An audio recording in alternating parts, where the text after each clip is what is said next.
Have you ever found yourself staring at a pile of glass, feeling overwhelmed by the endless ideas and not sure where to start? Or maybe you're simply feeling uninspired and feeling stuck. Well, today I've got a simple, beautiful project that might just change everything. I'm making a butterfly using scrap glass, no high stakes, no pressure, just a chance to have fun and refuel creatively. Stick around to see how this simple butterfly led me to create another, and how sometimes the simplest projects are exactly what we need to help spark creative inspiration. Let's dive in. One of the most common obstacles to starting a stained glass project is feeling overwhelmed by too many choices. With all the colors and textures of glass and designs that we could make, it's easy to feel paralyzed, unsure of where to start or what direction to take. But sometimes the best way to overcome indecision is to narrow down your options. Give ourselves creative constraints, whether that's by choosing a specific color palette, limiting our design to geometric shapes, or committing to only using scraps of glass. By setting boundaries for ourselves, we remove the noise and focus our creative energy. I'm sure you'll find that with fewer options, the decisions become clearer and easier to make. This can be a great way to stretch your creativity. With less to work with, you might consider things that you wouldn't have considered otherwise. Sometimes, constraints can spark the most innovative ideas, making you think outside the box. It may seem counterintuitive, but by limiting our choices, we're taking the pressure off of ourselves to create something perfect from the start. Instead, we're giving ourselves permission to play, experiment, and see where the process takes us. And the best part, once you get started, you'll find it much easier to keep going. This is the point where it gets really easy to get stuck, worrying about making perfect cuts, second-guessing your color choices, or feeling afraid to waste glass. I've definitely been there. That little voice creeps in saying, what if I mess this up?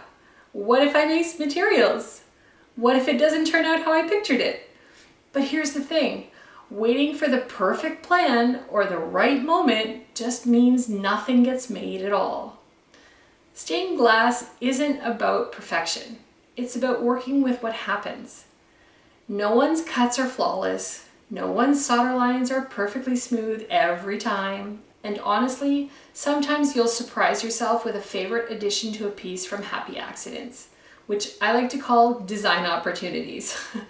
Places where you have to adjust, improvise, or just roll with something because things don't go quite the way you plan. That's where creativity happens. So instead of letting fear hold you back, take action. Make the first cut.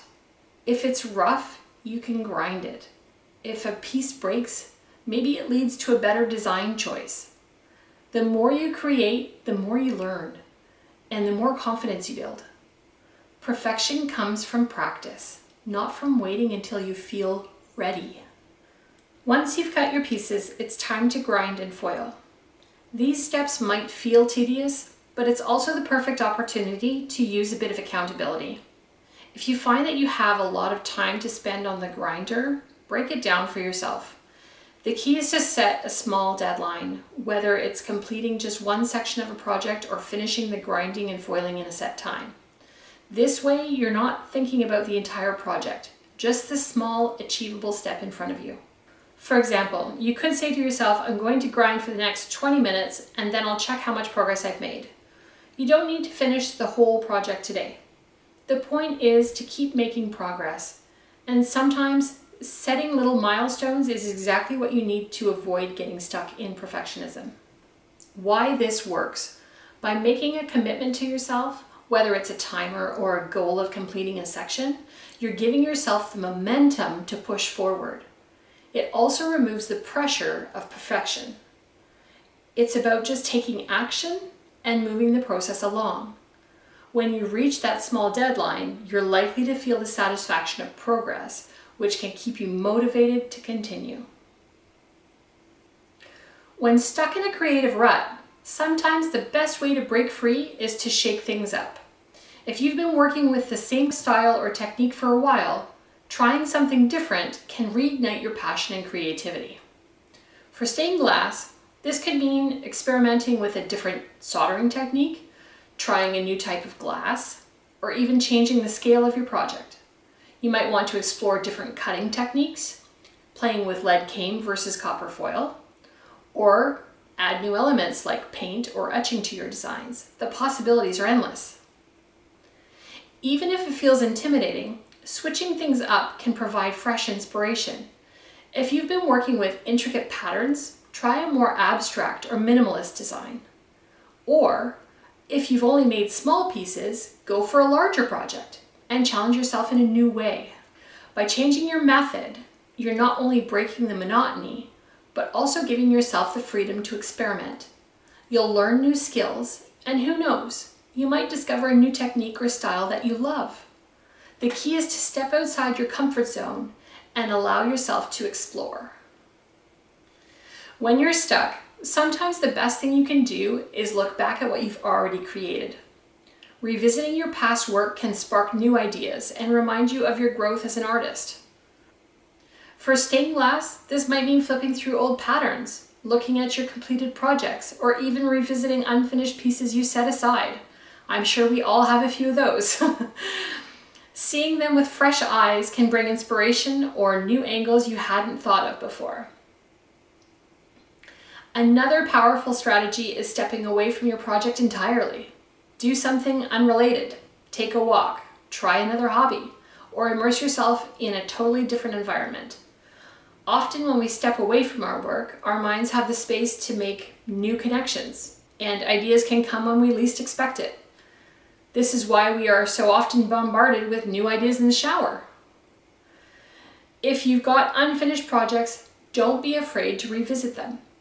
Often, we leave pieces incomplete because we got stuck or frustrated or intimidated by something, but coming back with a different perspective can reignite your passion and get you moving again.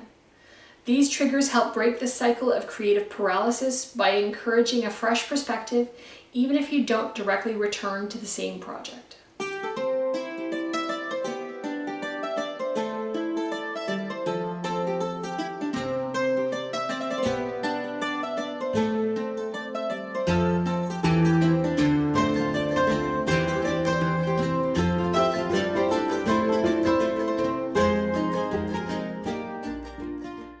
So sometimes the best way to break through creative paralysis is just to start.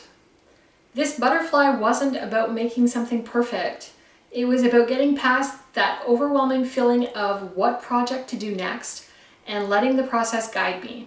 And honestly, once I got going, I didn't want to stop. In fact, finishing a piece isn't the end of the creative process. It can actually be the spark for the next idea. Once I completed the first butterfly, I felt so inspired that I had to make another one. If you've been feeling stuck creatively, I challenge you to pick a small and simple project and just start. It doesn't have to be perfect, it just has to exist. What's something low pressure that you could make from your scrap glass? Let me know in the comments. Thanks for watching, and I'll see you in the next video.